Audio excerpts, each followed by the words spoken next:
Meu bem, eu te avisei.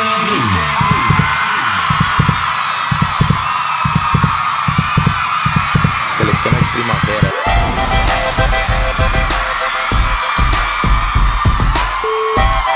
João Bosco e Vinícius e o SBT, todo mundo junto.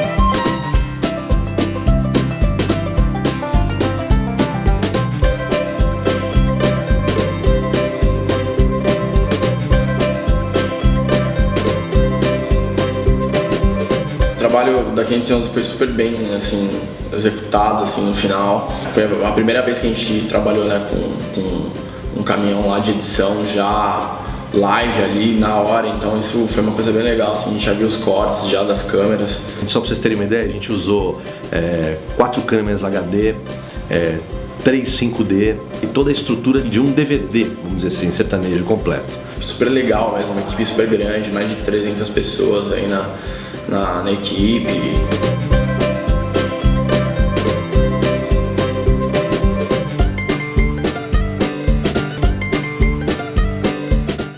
Vamos fazer aí comercial da Telecena, grande parceria aí com a SBT. Tamo junto e misturado. Obrigado pelo carinho.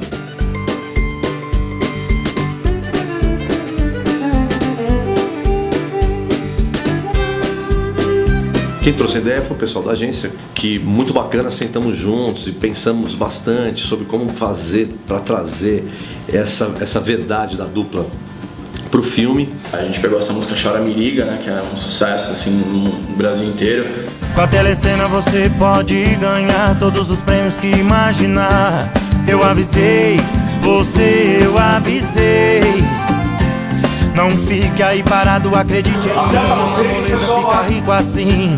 Eu te falei, meu bem, eu te falei. Com a Telecena é assim. Tem prêmios de montão. Tem casa, carro, moto, TV e mais de 1 milhão. Então preste atenção, quem compra acredita. E com a Telecena agora eu vou mudar de vida. Corra e compre já a sua Telecena.